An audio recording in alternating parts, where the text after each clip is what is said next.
And I think it is about, being brave at times and stepping out and challenging yourself. So I think that was one of the biggest things. But also I think the other areas that, I did feel very much on my own at times. You stand on the line and you're the one that has to run that race. You haven't got your coach there or anybody else. But I soon learned that you can't do it on your own. Joining us today is Sally Gunnell OBE. Sally remains the only woman ever to hold 4 major track titles concurrently: Olympic, World, European and Commonwealth. Sally Gunnell began her athletics career in pentathlon and sprint hurdles, later excelling in the 400-metre hurdles. She won Commonwealth gold in 1990, Olympic gold in 1992 and set a world record at the 1993 World Championships. After retiring in 1997 due to injury, she became a BBC athletics presenter and TV personality. Now she champions health and well-being, working with businesses to promote workplace wellness. She's a motivational speaker and inspires others to achieve their best through leadership, resilience and goal setting. A mother of 3, Sally applies lessons from sport to empower individuals and organisations alike. Welcome, Sally. Thank you for joining me today. I'm really excited to get into our conversation. I think my mum was more excited than me that I would interview you today. So hi Mum. You've done so much since that lovely introduction we've just heard. You not just about the athletics. I really want to touch on the transitional stuff you've done. I mean, you've written 4 books. You've made a successful career as a television presenter. Now you're doing so much on the health and well-being front. But let's dig right back to the beginning, because we can't not touch on such a major milestone. But it was interesting when I was reading Running Talk, preparing for our meeting, you said something like, I've never had a lightning bolt moment where I knew I was destined for greatness. I just love running and I kept pushing myself. I loved that. Yeah. I think it's because I wasn't the most confident of people as I was growing up, and I would always go, oh gosh, she's got new spikes on, or she's 6 foot tall, and all of those sorts of things really. But I just loved that feeling of running. I found something I was good at. And I think I just took every sort of year and step and journey. And I think I was, I think I was driven by seeing how actually good I could get. I think that's what drove me. I was always like, wasn't this really undefying moment, that I was looking at. It was more about the process of like, oh gosh, how could I actually be? And what can I put in place? And if I tried this, and just curious almost to what I could physically and mentally do. And I think that's a wonderful approach in life generally, isn't it? To just push yourself as far as you can, because we can't all be Olympic athletes, but we can all excel in our own little part of the world that we're carving out for ourselves. But I was also thinking about your childhood, because that also interests me. And we've talked a lot about this on the podcast. I mean, look, it sounded idyllic to me, 300 acres of farmland. I'm pretty sure it wasn't. And the whole competition with older brothers and that side of thing. But it sounded fun and healthy and kind of driving you from an early age, really, with that sense of competition and jumping over hay bales or whatever they were. Do you know what? I think it was part of the journey, and I know they've looked into, what makes a champion. And one of the things is how active you are as a child. And I was outdoors all the time and physically climbing, bales of hay, running around and on bikes. And I think that was part of it. I wasn't sitting inside. I was, always wanted to be outside. And I think, I watched my parents working so hard on that farm. And I just think it just taught me that what you want to achieve around, resilience, but just, that work ethic of my dad getting up at 5 o'clock in the morning to milk the cows and going to check on them again at 10 o'clock at night. It was that was what I was surrounded with from such a young age. Because you are famous for your work ethic, and I think that's worth sounding out about because obviously hard work is only part of the story, but it's obviously a critical one, isn't it? You know, in terms of driving you forward in the pursuit of winning. And it's something else you said actually, I'm going back to running tour, sorry, but obviously it's a lovely overview of the early years in particular. And you say that what was it? Even on the bad days, I told myself that one good run could change everything. And how many times are we all crushed, you know, in whatever's going on in our lives, and it's so hard to pick yourself up. And that sentence again really stuck out. No, and I think it's, that was part of the journey. And when I work with, athletes now, but I work with different people, and it's like, those moments define you almost, when things do go wrong. And and I think sport generally, every day I trained, I failed because I was trying to get better, and I can definitely get a better left leg, or I can get that knee over faster over the hurdles. It was never perfect by any means. I'm not even sure, winning that Olympic gold or breaking that world record. There was always things that I could improve on, and I think that's what sport taught me. And I know that the certain things I went through, of injuries, of, my mom having a mental breakdown when I was sort of 15, 16, losing races that I should have won, because I thought, I became complacent or things like that. There was just so much that I learned that made me then that person to stand on the line in that Olympic final. And if I hadn't have gone through that, I wouldn't be that person. And I think, now when I look at my life, there's still the challenges, and I say to people, but I think what sport taught me was that I'm a bit too much of a fixer now. That's the problem, is that there's got to be a way. I've got to sort this out, and I try and turn it straight away. Everything that happens, it's in my mind, and it goes into, right, okay, let's not let that happen again. How can I move on? What can I make better? And that is what sport has taught me all those years. And it is great, but sometimes you can't fix everything straight away. And everyone said, well, hang on a minute, let's just digest, let's think about it. But I think it is a good mindset to have. You go into a mode, don't you? And I've noticed this with my friends. They don't come to me if they want like sympathy and gushing. You sort of go into, all right, let's try and step one, let's get out of this situation you're in or whatever. And that's not always what's needed. No, I know. And I look back at my life and I think about some of the sort of failures that you're talking about, and that really resonates with me. I mean, it wasn't so much a failure, but I had a very serious car accident in around 2000 and well, about 20 years ago. And at the time, I was a lawyer and I was going through that life, and I was completely devoted to it for a long list of reasons. And because I had that accident, I wasn't recovering and I had to take time out from that role to do exactly that. And it completely changed the trajectory of my life.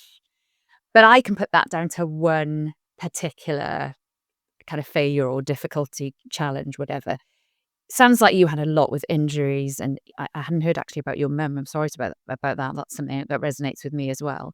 So what do you think, if there was one thing that you could pick on that was the most difficult thing for you to overcome? Because, you've had so many challenges transitioning from different careers as well. Mm. If you had to pick one, what would it be? Oh, I don't think there is one that defines me really. I think it's a number of situations, but I think each one that I went through, I learned something different. And I think, it was just about, sometimes when those injuries happen and you miss a whole year through, but I look back at that now and go, well, actually, I was sort of falling out of love with athletics. And sometimes when it's taken away from you, you realize how much you love it and you want it as part of your life. And actually, that was a stage of my life that I needed that to be put in place. So I think there was lots of situations. I don't think there was one in particular,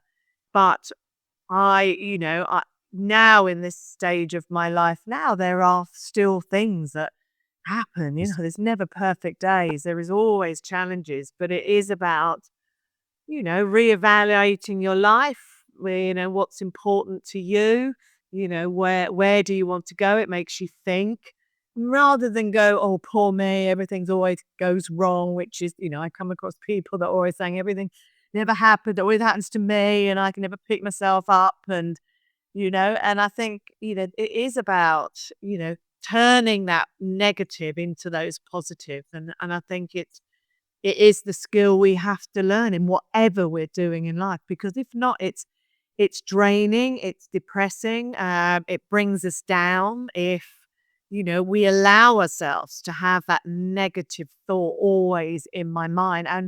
And it's like putting a lid on something. We never grow, we never do new things, and we never develop that meaning and purpose that we need in life. Yeah, and I think you're really good at pushing yourself outside your comfort zone. I mean, I looked at the different TV series you've done and that the horse riding one. Tell me about it. And I thought to myself, oh gosh, that is so brave. My daughters are big into horse riding and I know how much skill is involved. But that's just one tiny example of lots and lots of different things that you've done. And I cannot help but draw parallels with obviously my audience, which is leaders, CEOs, general counsel. There are so many parallels between, how you approach life and how that could be helpful for them. Can't help but notice.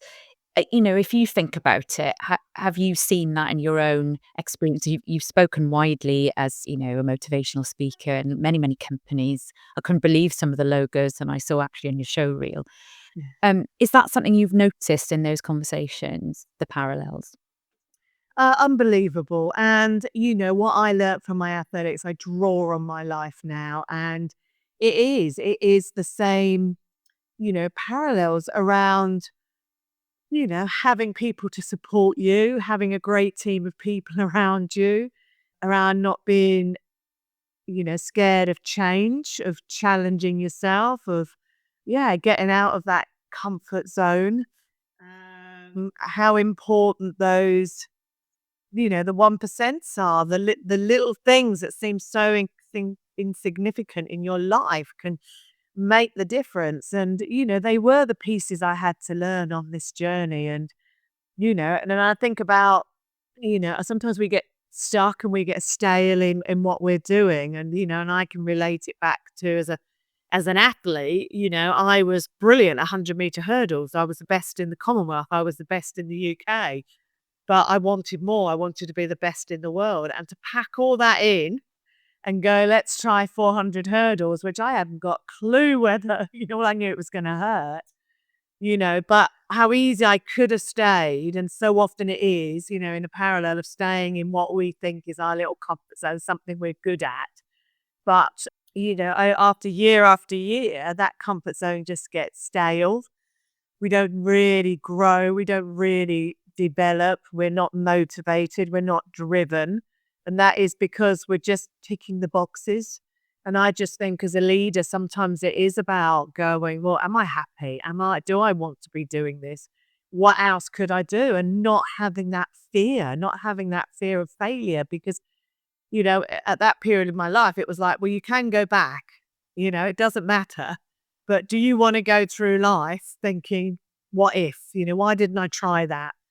I could have been good at that. And where would that have developed? What would that have done? And I think it is about, yeah, being brave at times and stepping out and challenging yourself. So I think that was one of the biggest things. But also I think the other areas that, I did feel very much on my own at times. You stand on the line, and you're the one that has to run that race. You haven't got your coach there or anybody else. But I soon learned that you can't do it on your own. And as much as it looks like you're there, you need to have help, you need to have support, and you need the best people around you. And to me, that was, coming fifth in the Olympics to winning an Olympics wasn't about hard work. It wasn't about there was part of the mental side, but it was about creating an incredible team of people around me that helped me, that supported me to that next level. And I think that's really one of the real strong synergies that I take from it. And about belief, mental approach, visualization, confidence. It affects all of us, and that's part of it. Talk to us a bit about that visualization. I mean, you could almost say, oh, yeah, well, obviously you visualize yourself winning a medal, but there's more to it than that, isn't it? Oh, unbelievable. And, I always say this was probably the last part of the sort of jigsaw that I put together of, the whole process. Because it took 12 years to be that Olympic champion, and what I had to go through certainly doesn't happen overnight. And it literally was a year before. And I was second in a race and I made mistakes and I was still worrying about opposition. I was looking at this and, massive respect for the opposition, but I can't change sometimes. And we're all in that position. We can't change what they're doing. So why worry about those situations? And that was the piece that I had to look around. And that again was the visualization. It was the confidence and the belief in your own ability. And that's when I worked with a sports psychologist, again, back then. Yeah. That was cutting edge then, right? Yeah, nobody had a sports psychologist. It was about, what do you mean you're not tough enough? It was around mental health and it was that side of things. Step up, get out there, do it. And I wasn't, and I had to put my hands up and I had to find that help. And I think what visualization did was to actually see me in the situation, but it was about having clarity. And I think so often when we see things, or we're under pressure, we've got to achieve something, we've got deadlines, we've got targets, we've got to reach.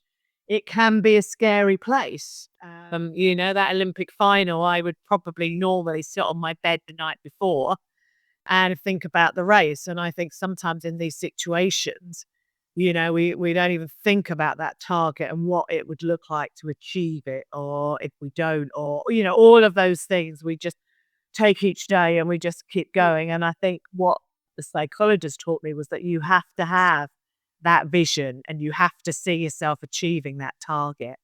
And then you've got to see yourself and spend time seeing yourself as a third person outside. But also you have to have clarity of how you're going to get there. You can't just have this vision if you don't know what you're going to put in place. So we worked out every training session, every race leading up to it, what I wanted out of that, what was it going to take in place. But also what happens if things go wrong, if, you pick up a niggle, the bus turns up late to your Olympic final, which has happened. What is that challenge, and be prepared for it, every situation. So all you do is you've got that resilience around you, you pick it up, you know what you're going to do, and you get back into it. And I think it is such a powerful tool. And I think, when I do go into organizations or I work with the ladies at Life's Hurdles, so much of it is around that mind piece and actually seeing yourself. It is your why, isn't it? What is your why in life? Is your why in life to get fit and healthy? Is your why in life to own your own company, be a CEO, a leader, whatever it may be, or just to be happier? What is your why almost? And I think it is about working what that why is and seeing those pictures. And they're almost linked as well. I mean, listen, one of the things I've noticed is there's a lot more conversation by leaders, CEOs around well-being Yes. and just being healthy and active, because they're starting to understand that in order to perform well in work or in their organizations, they actually need to be, in good physical and mental health as well.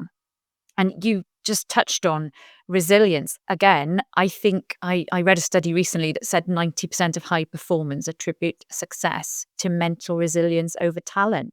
I mean, like, wow. Yeah. Resilience Incredible. is obviously absolutely key because of all those little failures that you were talking about that build us in our business life as well. So, thinking about how some of the things that you've learned from sport might apply to that back at the ranch business. Planning, preparation, it sounds like the 3 Ps, Yeah. right? All of those things. It's all about those little tiny pieces. I often say that, winning that Olympic gold medal, it might well have been that my own pillow I brought from home that I slept with like that night. It is about all the preparation and the pieces that you go in. And I think, before I thought about that and the importance of, rest, recovery, the mental approach, what I was eating, or, all of those sorts of things that most of it didn't even get touched on, or, we'd eaten whatever else. And it was all about more is better, the harder you work. And what happens is you get injured, you get burnout, you don't make it. So I think it is so much around about, training smart, not pushing every day, but we do have to work hard, but you can't just keep pushing all the time. And it is about, what we eat. Even now, I know that if I had too much to drink or I've eaten rubbish, day after day, a couple of days is okay, but day after day, I feel awful. I can't concentrate, got any energy. We're groggy. We moan at people, So all of a sudden it's like, okay, let's have a look at what we eat. I know if I haven't slept brilliantly, 5 or 6 hours is not enough for me and it's not enough for anybody. We make bad decisions. We eat rubbish again. We probably don't exercise because we feel tired. It's all of those sorts of things. And then how, I exercise now, not where it is physical, but it's more around my mental health. It's about my me time. It's about getting outside. It's all of those sorts of things, really. And I think it's about saying to people, they are the little things that can really turn you around, can really make you successful in what you're doing. Yeah, you've got to have a great structure. You've got to have the right people within your team and organization, and you've got to work hard. But this piece around resilience and what you personally put in place is just so key. And there have to be massive changes.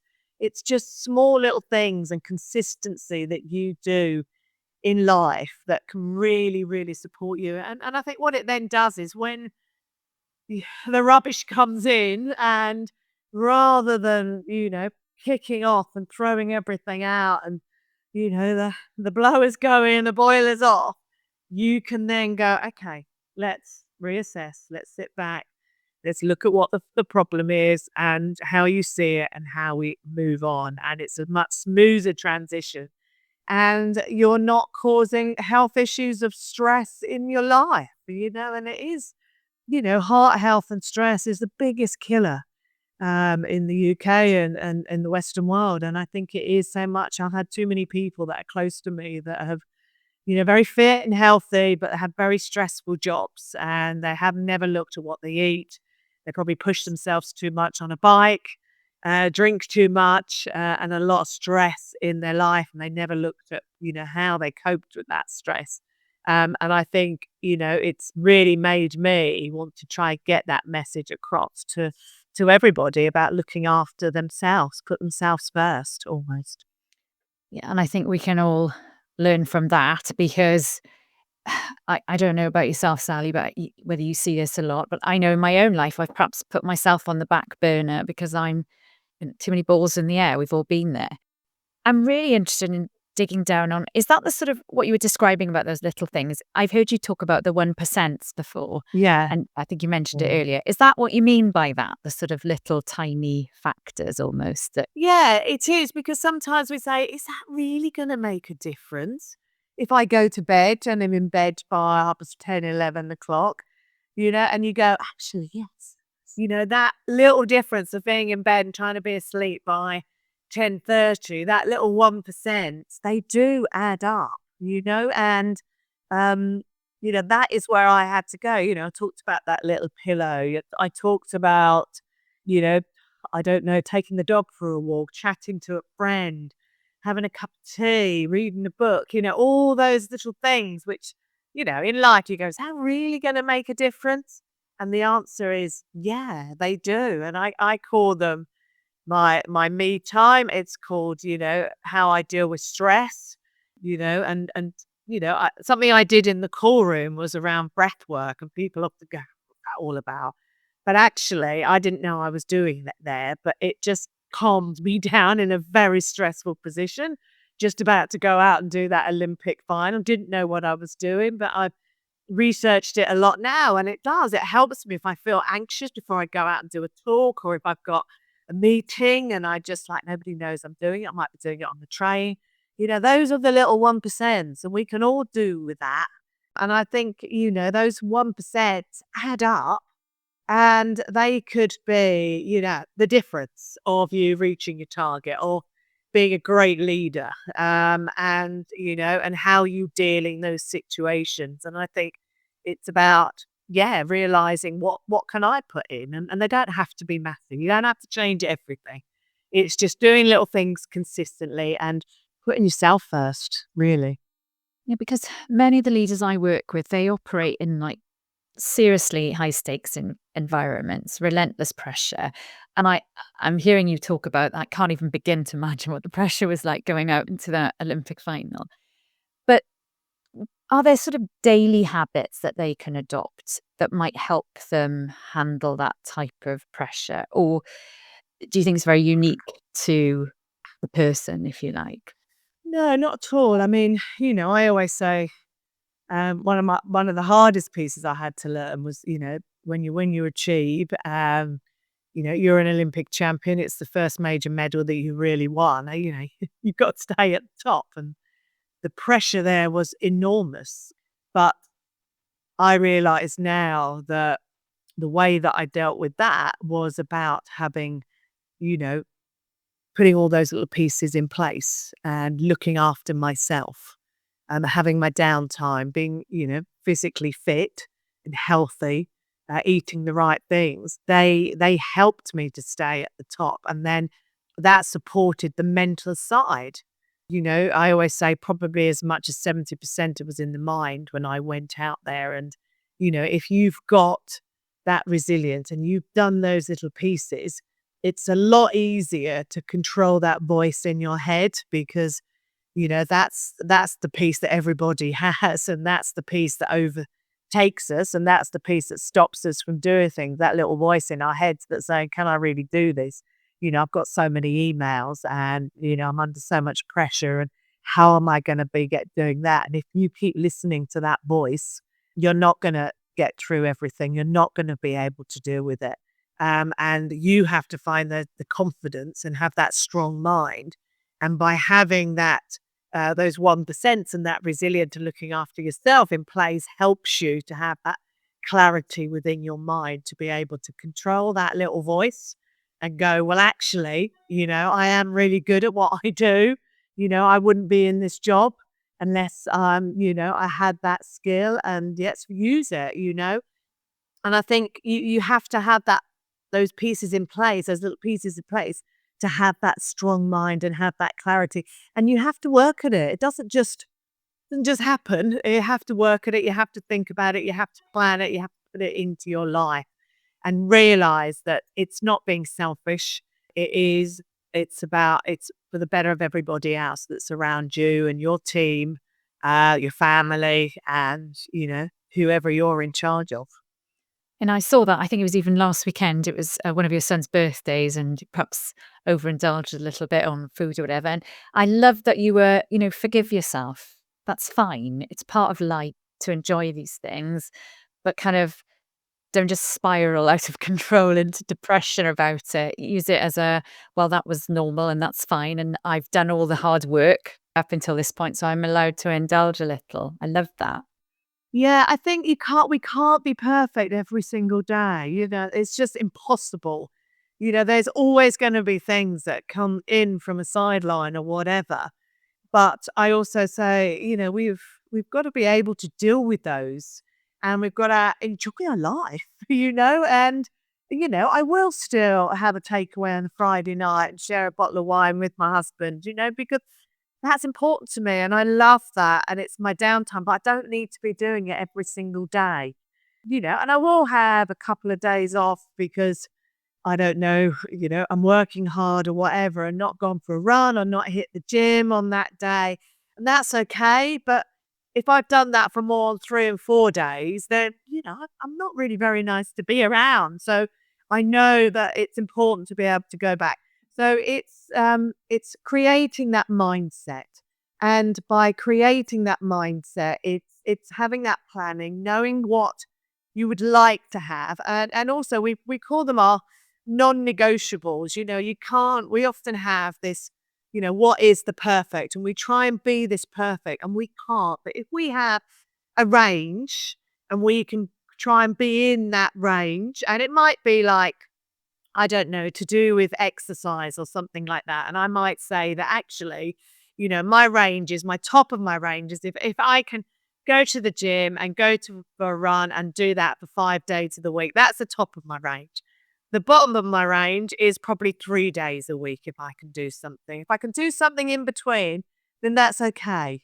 Yeah. And sometimes if we're gonna get into I can only do 2 this week, but what could I do that could nudge it up to 3 and get within that non-negotiable, that range? And that might be, I don't know, I walk an extra walk to the next station along, and that just bumps it up. And it's about thinking in that way and knowing that a weekend of celebrating with my family, I'm probably at the bottom end of my non-negotiable, but that's okay.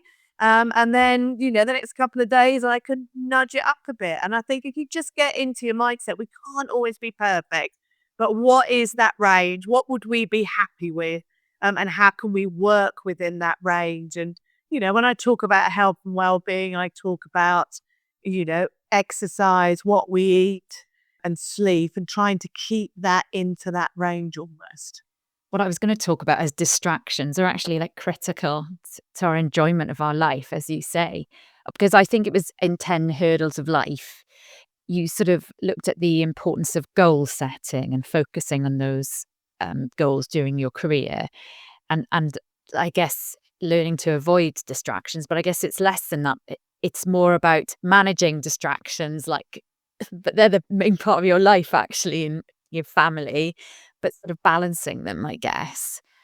Yeah, it is about balancing. And, we're not always going to be perfect, isn't it? And I can think of, I have missed a Christmas, nativity play or something like that because something has come up, flights got delayed, and it's just not beating yourself up, realizing we can't always be perfect, but I will plan, I will think, and I will think about what is important. And if I can get home for tea on that day, or I can bath them, or, and make the most of that time when I am at home and I'm not sitting there looking at my emails and all weekend and things like that. And being, yeah, just planning ahead and having a little thought about what would, the non-negotiable be is, well, how can I work within that rather than just taking each day at a time and not having that meaning and purpose and that planning involved in it. I think because then we're just firefighting, aren't we? We're just there and like ad hocing, and we don't feel like we're in control of anything almost. And I think that we really need to, have that little bit of planning in our life, but it doesn't have to be massive, and it doesn't have to be. And I always think about, yeah, I do have goals and vision, but I'm also prepared for things to come in from a left hand side and have to change some of those. And that's okay. And that's the setbacks, and that's okay. We can change those. But I think I still need to have my list of a day, or I still need to know where what I want to achieve by the next month, and to have that vision in my mind of what it is and how it's going to fit all when I get there. Do you think as well, because you touched on burnout before, and I know that 70% of high achievers experience burnout at some point in their careers, balancing that personal well-being and all the things that we've just talked about, do you think that's the key to avoiding burnout, or do you think Yeah. you're predisposed to burnout? What are your thoughts on it? I do, and I think sometimes it's the pressure we put on ourselves.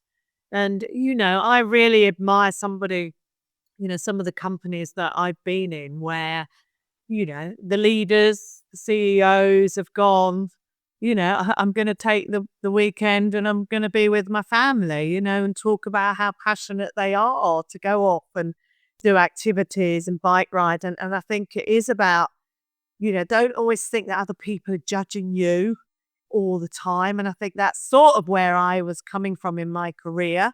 That I was always worried about what other people, that imposter syndrome, what other people would think if I'm left early or whatever. And I think actually, no, I think it's, I often say it as, Olympian and I were team captains.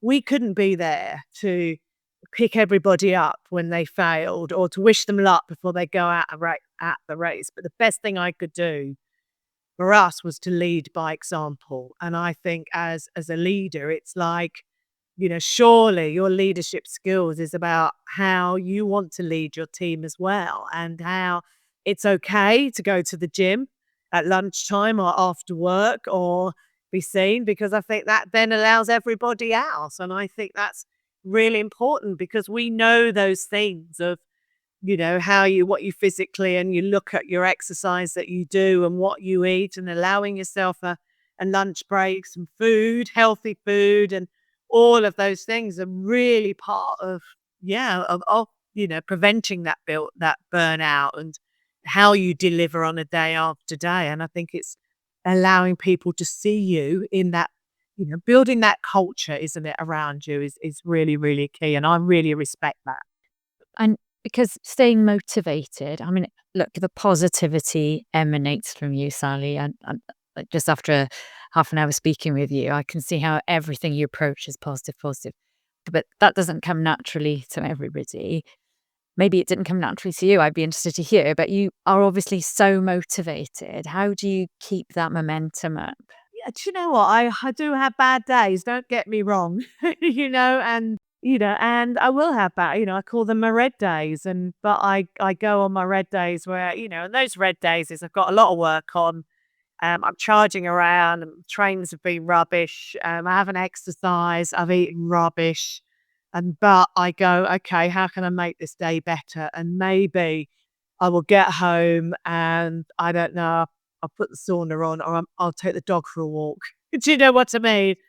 And I do feel better, and I think it's allowing yourself, you can have days like that, but you just can't have every day like that, and that day is allowed, but I don't want 2 or 3 a day. So what can I do different tomorrow? And I think it is about what can I put in place? How can I make that easier? And, I think about people who I surround myself with, I often, I'm very lucky to have good, positive, supportive people around me, and I sometimes have had to choose that.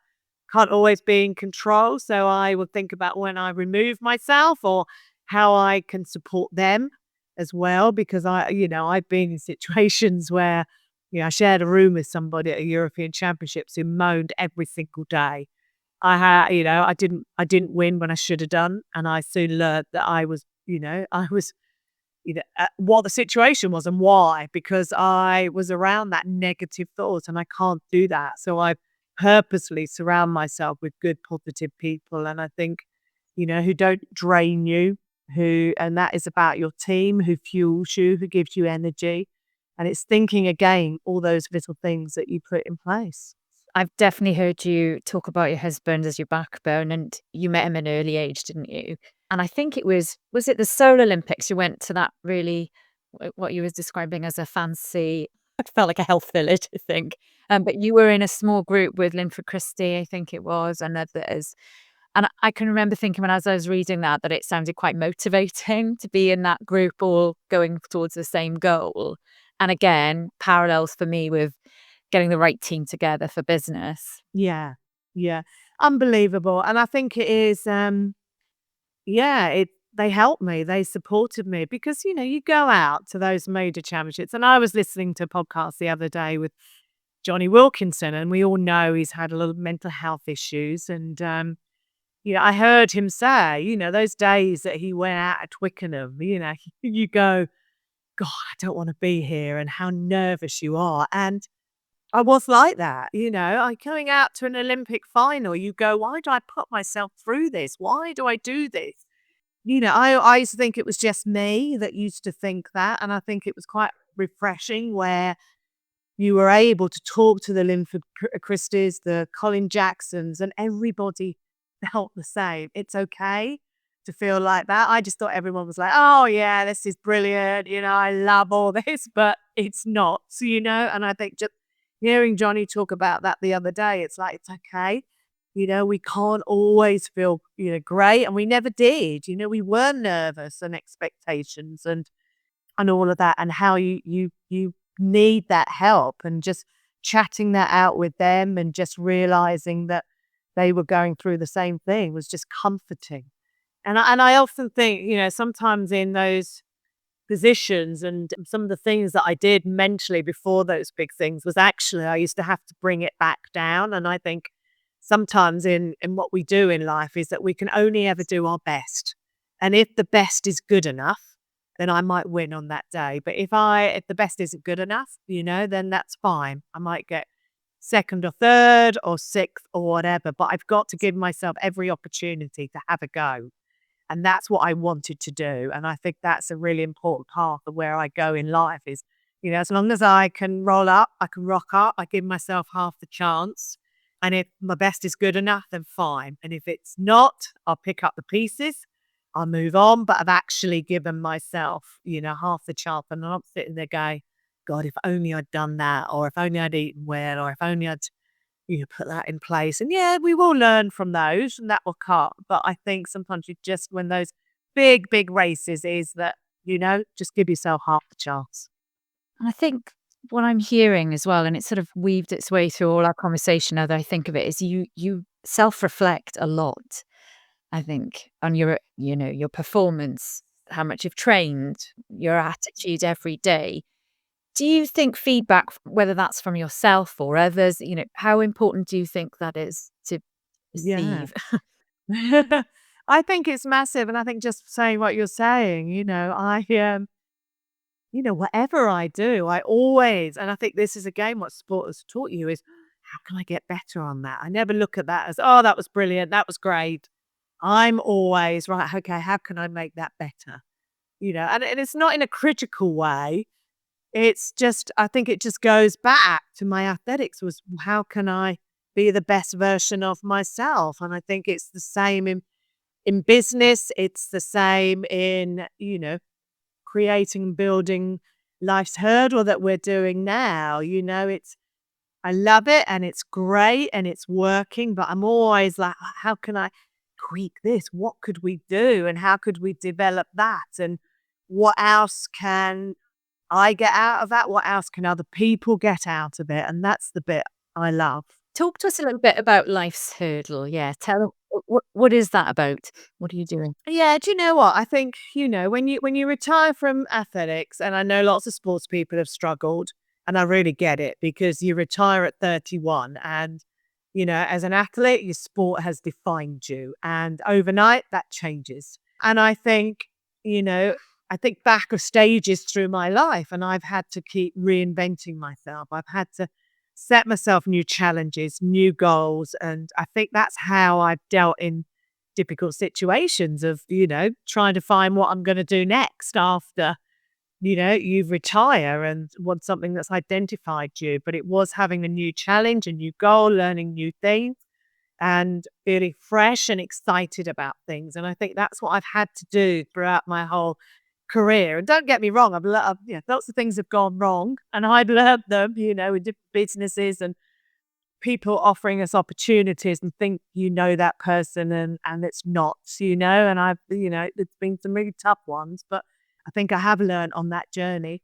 A nice hurdles to me is about what the next 10 years looks like. I'm, you know, late 50s now and still love, energized by life, still got so much more to give.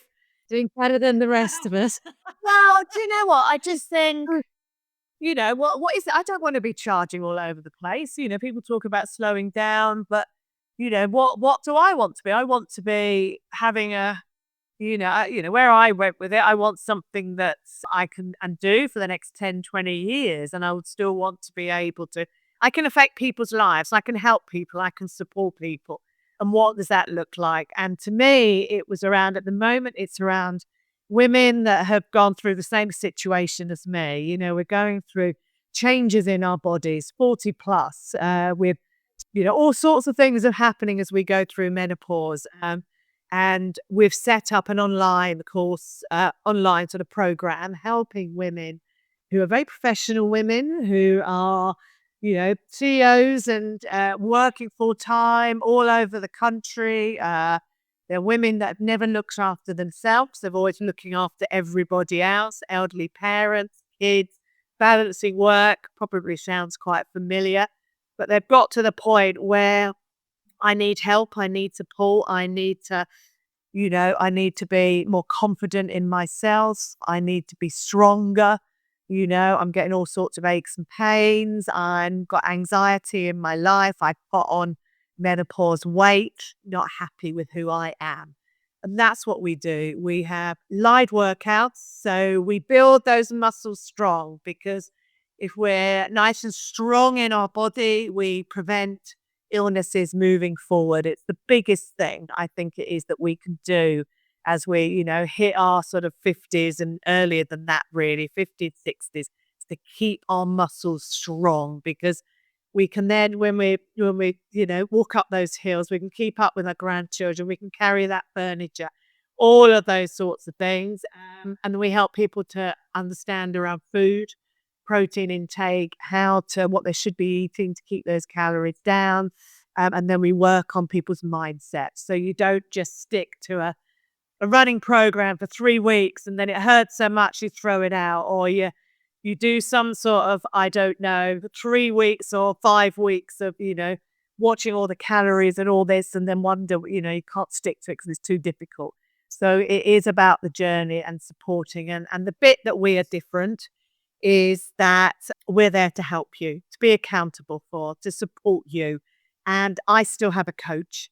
He tells me, my eldest son, what to do in the gym, even though I know, and I think we can all do with the coaching life. We have a business coach often, and I think we need a health and well-being coach, and that's very much what we're around and supporting. And I absolutely love it. I do it with my middle son. He's 23. The ladies love him. He knows everything about menopause that you should think about, but he brings that energy. He brings, all around the social media. And all the programming, and he's just absolutely brilliant. And I love working with him. And I say it's about all those years he sat on the Arga listening to me with all my girlfriends having a good old natter. And I think he must have picked up lots of bits. But yeah, we love it. And we've got about 180 women now, and we're growing fast, but we still want to keep that personal touch. Yeah, and that holistic view is what I love, because you can usually find the little components somewhere, like a personal trainer or whatever, but they're not looking at everything, the nutrition and the mental well-being and all of that. We've already spoken about how key that is, because all of that resonated with me. I mean, I know that the women I speak to, they do seem to face additional pressures balancing their personal lives. I mean, look, we've got people coming on the podcast who'll be talking about family and life balance, and that's for men and women. But I do think that somehow women seem to take on, in general, the stress of trying to run a family on top of being, a leading CEO, what have you, and struggle with that. So I think it's wonderful that you're tackling that, particularly when you think that I think it's 50% of women in leadership roles are more likely than men to suffer from imposter syndrome, which is something you touched on earlier. So that confidence build, I love that, because it gives you the big picture of all the different components that you need Yeah. to hit that being your best. Back to your book, Be Your Best, right? If there was one thing that you wish you could go back and tell young Sally Gunnell, even before you won the Grand Slam of those Olympic, World, European, and Commonwealth titles, what would it be? Gosh, I would say, I think it's around building good habits around you. It's not about just one thing. It's about lots of little things that you do well. And I think, when I think back to pre-Olympics, it was, I wasn't the most confident of athletes. I would always put myself down. And I wish that I could control that inner voice. And, that's the piece I had to learn. But I think by having good, healthy habits around you just help support you. And I think that to me would be the biggest thing that I would say to anybody out there is just, what are those healthy habits? And that can be around, your physical exercise, your social friends, how you deal with stress, fresh air, all of those little things, and they, as I said, they all add up. And I think it's about finding in yourself what those healthy habits are. Oh, it's been a wonderful conversation, Sally, and that's a really lovely note. But I'm not going to let you leave just yet because I have one question that I ask everyone who joins the podcast. And it's, if you could create a leader's survival kit, what would you put in it? Oh gosh, I would probably start with a really clear vision. Know what you're working towards. I think you can't just rock up each day and just expect it to happen. You've got to have that clear vision of what it is. I think self-belief, confidence come from preparation. So, and confidence is everything in what we're doing. So get that preparation right, and then that confidence comes as well. I think it is about building that resilience so you can bounce back when things go wrong. I think that's really important. And that's all those little things that we put in place, those little 1%, because, we can bounce back quicker and we need that. We need to be able to bounce back. Definitely that great team. You've got to have a great team. No one succeeds alone in this world. You've got to have a great team behind you. I hate the word work-life balance, but I think it is about planning and realizing, it is looking after yourself and having a little bit of planning of what that looks like, but knowing things are gonna not always be right, but just trying to have a bit of planning in your life. And I think it is, just finally having that growth mindset. I think it is, not ever being complacent, not ever sitting back and thinking this is it. I think it's really important to keep learning, doing new things, keep challenging things. And they don't have to always be scary. But I just love, the day that I retired from athletics, I wanted to go skiing. I wanted to learn new skills. And I think we still need to be challenging ourselves, because if not, we just get smaller and smaller. So I think it is about, that growth mindset and keep learning and and adapting in our life. Amazing. I'm making a note of those. Thank you so much for your time today. It's been a joy. It really has. Thank you. Bye-bye. Brilliant. Lovely. Thank you so much. Love chatting to you all. That's it for today's episode of Insights from the Coalface, Elevating Leadership Beyond the Boardroom. I hope this conversation left you with fresh insights, new perspectives, and a deeper connection to the challenges and opportunities of leadership. If you found value in today's discussion, I'd love for you to share it with your network, leave a review, or reach out to me with your thoughts. Leadership can be a lonely road, but it doesn't have to be. Let's keep learning, growing, and supporting each other. Until next time, stay resilient, stay authentic, and keep leading with purpose.